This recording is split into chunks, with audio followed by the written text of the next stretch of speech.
Ngunyan, kumpleto man po ang attendance ta ano? Sige man absent. Sige ngunyan matindog po kita para magdasal. So si Say ang dasal po. Ate Mary, ikaw na po ano? Okay, let's pray. In the name of the Father, the Son, and the Holy Spirit. Amen. Our Father, who art in heaven, hallowed be your kingdom come. Your will be done on earth as it is in heaven. Give us this day our daily bread, and forgive us our sins, as we forgive those who sin against us, and deliver us from evil things. Holy Spirit. Amen. Okay. Good morning everyone. Good morning, sir. Ano nga ni po otro so tama din tabot kalasman? Ano nga naupo daging gaduman sa topic ta? Okay, very good. So niya, may papahiling ako sa inyo larawan kung sa ano niyo po i-describe niyo kung ano ang napansin niyo sa mga picture. Sa unang larawan, ano ang napansin niyo? Kabanding. Anong yagibo ni Mama? Nakikawat ka sir. Gataw siya ni Mama sa amin. Okay, very good. Nakikawat. Sa pangluwang picture, ano naman ang napansin niyo? Anong yagibo ang aki? Nakikawat ni Solo.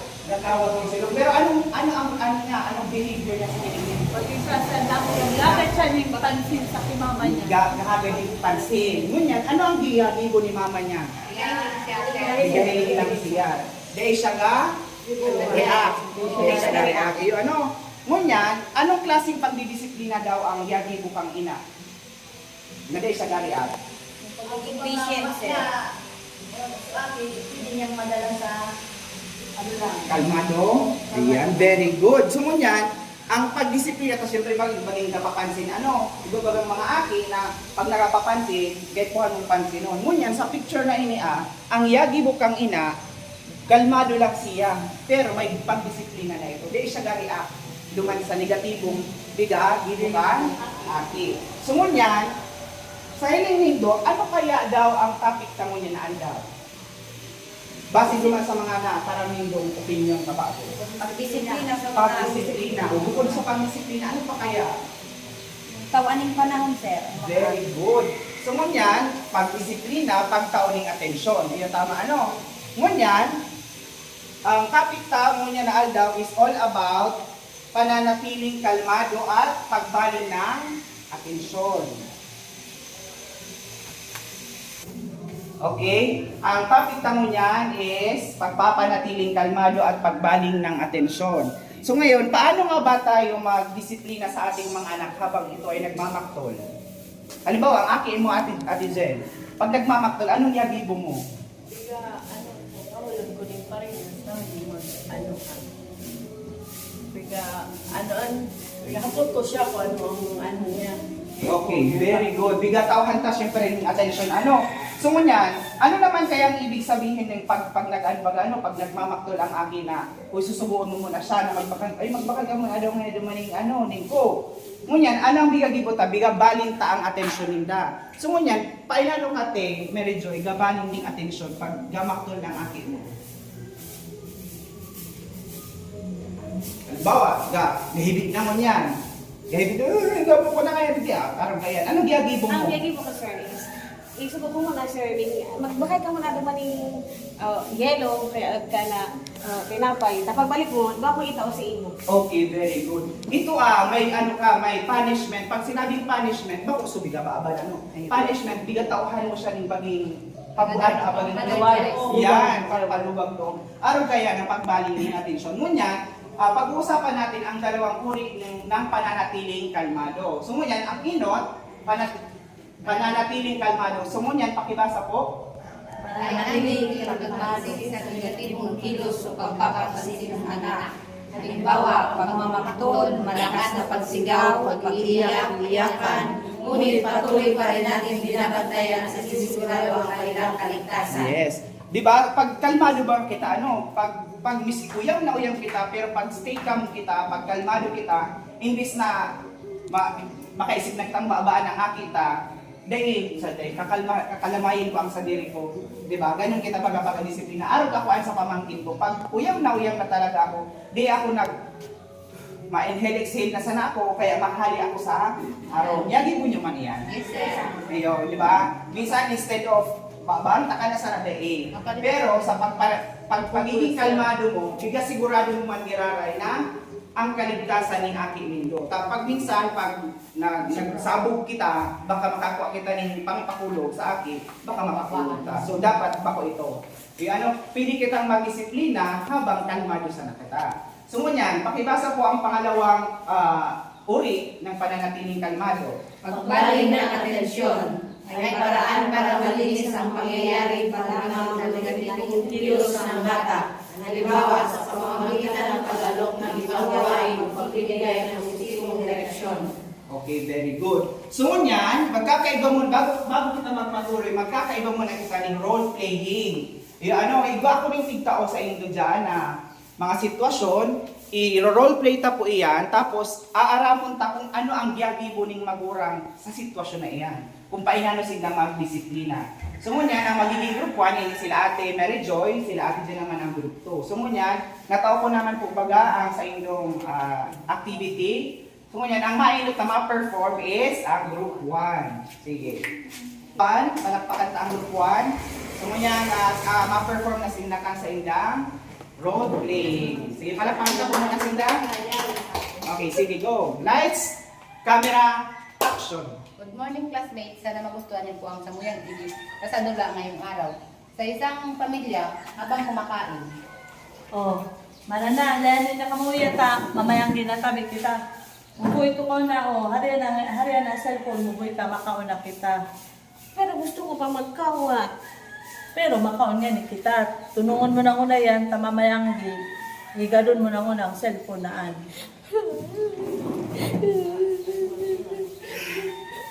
anong tagapayahibi ka? Anong pigahibian mo?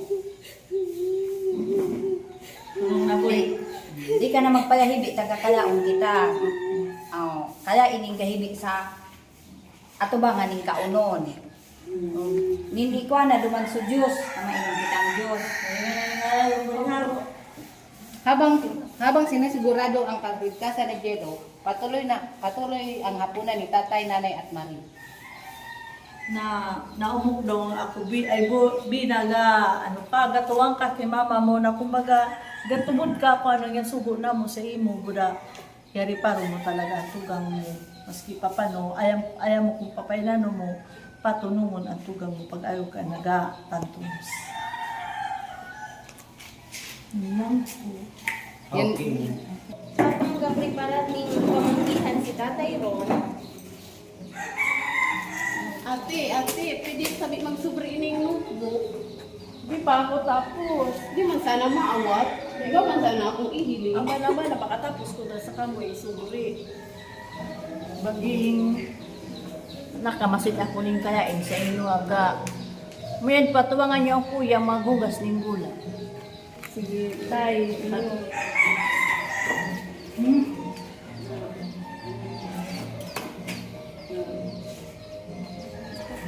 Tuwangan niyo na kuya maghugas ning gulay para sa pag-prepare ng pamanggihan. Yung bang mag-iniway yan. Iyo tayo, napunta na. Tuwang kaming pamilya sa inyo. Marana sa mo, katuwangan niyo na kuya tani makatapos na kita akan mamanggihan kita. Okay. Very good. Sige, palakpakan na po ang group to very good sila. So, commendable man ka boss na pag-perform nito. Ngunyan, ano po ang, di man sa inot na sitwasyon kila Ate Mary Joy, ano ang nangyayari sa pamilya habang sila ay kumakain? Gatad yung sensual. Gata, lano po? Gatad yung Ano ang ginibo kasi sa nga ni sa magurang sa Indo? Ano ang ginibo mo bilang magurang panganing magtunong sa akin? kung ba pigpaliwanagan di siya nagkakaon, dapat di cellphone, di gadget. So, ibig sabihin, pinaalala mo giraray, so patakaran na habang kakaon dapat dainan sa cellphone, pero kalmado ka man giraray. Habang kataram si ate, tagahigit ka. Ngunyan, habang nagsugpon ka man, nga mapa, alo mo ini ang aki. So, ngunyan, paano tumugon si nanay at tatay ron sa naging kilos ng anak? Kumbaga sir, ano yun sir, kumbaga nag-relax, nag-ano lang kami, nagkalmado kami. Kalmado lang. Oo, kalmado Mas lang. naintindihan ni Aki kung ano yung bawal. Pero, ado man manggiraray, nating sigurado ka sumagurang na safe manggiraray si Jello. Na yes, very good. So ngunyan, sa pangalawang grupo naman, ano ang napansin ninyo sa sitwasyon nila? Ano sir, kumbaga habang mga ano ka, magingganisisyonan, pero may disiplina. Bilang maguya, may kalmado ka, may suway sila, tapos sa magtuliwangan para matapos. Di ba po na napansin mo, may napansin ka sa mga behavior nila na baging baging mailiwal na naman nga ka mo. So ngunyan, saro ito sa nais na hinahiling ni Magura na dahil pagapoon so negative na mga mangyayari na advance sa siya na baging maiwal na inintuwa. So ngunyan, binaling niya so attention ning maluwang aki niya na o tabangin niyo na sa nangay ako ning sa pagbugas ning gulayon nga ning matapos taning parinas ang trabaho. So ngunyan, magaling ito na dapat aramta ang mga napipredikta na sa mga behavior ning aki. Tanganing maiwasan na so maging resulta, mga possible factor na mag-iniwal na. Okay, no? Sige, palakpakan taang lang bang saro na napakagaling po natin. Ganyan, yung kasupon kayo ni po ng dalawang uri ng pananatiling kalmado, yan naman po ang mga pundasyon sa pagbaling ng atensyon. Pabasa po, alamin daw ang kilos. Alamin ang mga karaniwang kilos o pattern ng kilos ng iyong anak. Lalo na ang mga senyales na nagpapakita na siya ay makikisis, mababangot na o patungkol sa negatibong kilos. Yun. Di ba kanina, sabi ko naman duma sa grupong ito, na nahiling ni nanay, so negatibong kilos ng aki na baging maiwal na ingay na magduwang ini magtuga. Dito naman, nagmamaktol na so aki ta. Kaya din na si Jello, yung aki, napansin naman din ito ng Magura, ngunyan, ang ginibo niya is kalmado. Tapos ini naman, pigbaling niya sa atensyon, kasuluwang aki na tabangan sila nga hindi mag-iwal. Ngunyan, sunod, ano pang klaseng, ano pang susunod na uri ng pagbaling ng atensyon? Ibaling ang atensyon. Ibaling ang atensyon ng iyong anak para tuwanan mangyayari ang negatibong kilos. Gumamit ng positibong direksyon sa pagbalik ng atensyon ng anak patungo sa positibong kilos. Pagkatapos, purihin ng anak sa kanya ng mga positibong kilos. Yes. Kanina, yung parehas na grupo, habang nagtunong na si Jello, yung aki, tigpurin mo, ay salamat, nagpasalamat ka. Ngunyan, hindi naman, naman si nanay ng direksyon na, utabangan niyo ako paghugas ng gulay, tapos, nabaling niya na sa atensyon, pinuri ni nanay, so ginibo niya duman sa duwang aki na nagtabang sa iya. Ayo? Ngunyan, ang sunod na kong pag-uusapan is aim to elicit the 4 building blocks. Mga pundasyon po yun, mga manatiling kalmado sa harap ng negatibong kilos. Magbasa sa manatiling kalmado. Pinakamahalagang parte sa pagdidisiplina ng anak ay ang pagiging kalmado ng magulang. Huminga ng malalim, pwede lumabas sandali kung kailangan. Tapos maaari lang ipunalan ang sitwasyon. Okay. Pag ako man, pagka-disiplina ako sa kuyang pamangkin, tali pa man baga ako ni Aki. So ngunyan, imbis bagang magparataran ako yung sa lawag kami harong, maluwas ka sa ako. Kasi, mas maray na pakalmahon mo muna sa diri mo bago mo kahurunon ang sa imong aki. Kung dahil ka pagkalma, dako lang ang matataramong kalain. Makulog so buhot kang aki. Ngunyan, matampo, tapos di ka nababalikan. Maharayo ang buhot sa imong kang aki. Kaya dapat, sa pagdidisiplina, di man kaipuhan sa marahas na paraan ipaagi.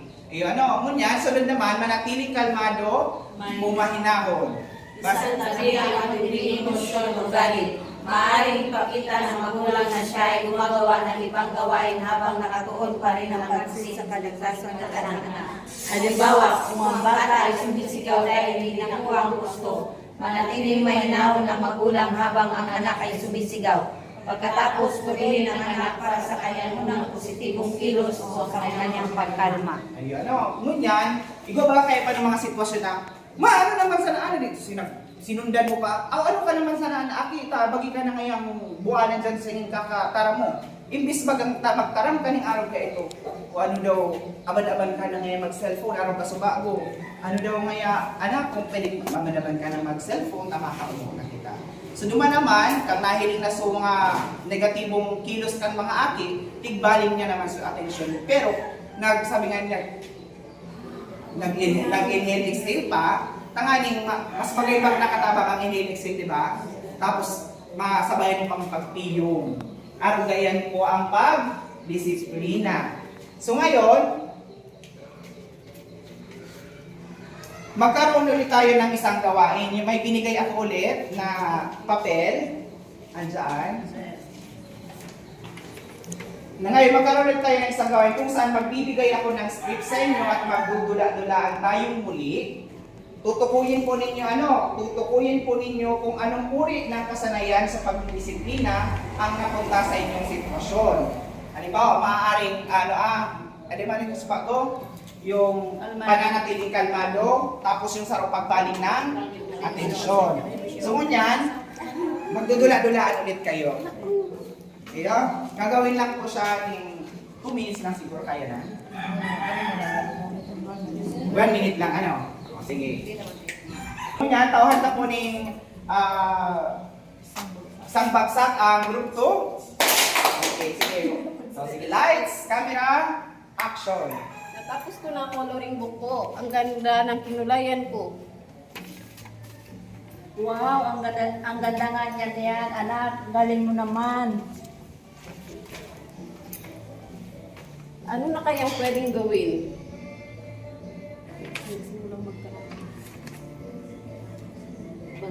Halika anak, gusto mo bang tulungan sa mga bagong laba? Iniwalay natin ang mga damit. Dito mga damit mo, dito naman sa kuya mo. Parang game. Okay po. Sakto, salamat sa pagtulong sa atin anak. Okay na, sige, palakpakan mo. Ang galing. So ngunyan, anong klaseng pagdidisiplina naman ang biga portray dyan kang sitwasyon na yan? Kalmado. Kalmado. Sige, very good. So, nanta naman din sa group 1.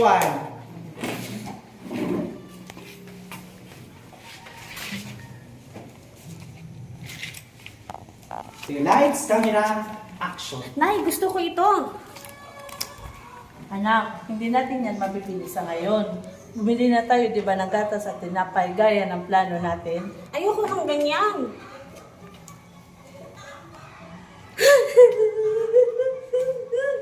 Ayoko. Salamat po. Ang dami niyo po palang bagong paninda.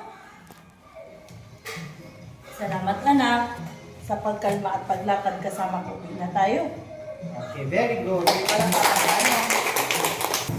Okay, palakpakan tang Lambang Saro sa pag-perform ang napakagaling at napakahusay. Ngayon po, ano po ang natutunan nyo ngayong araw? Pagiging kalmado sa Sige. Panatilingin kalmado ang iyong sarili. Sige, ano pa? Very good. Disiplina sa anak.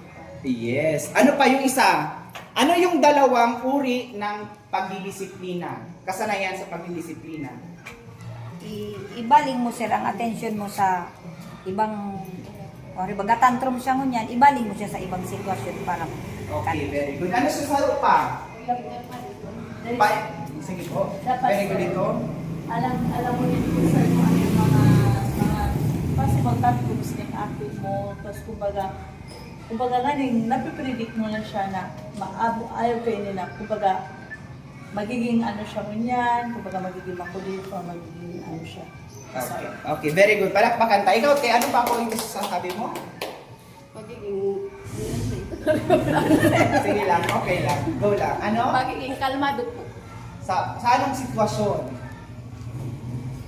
Pag natantros na yung aki, ay puhan, anuhan siya ng ibang attention nga ng mawala. So attention niya naman sa bigaan niya, bigahagad niya. Yes, very good. So palakpakan tayo lang sa napakahusay. Ngayon, ang assignment ko po sa inyo ay isesend na lang natin sa GC, tapos doon na lang po tayo mag-answer po. Parang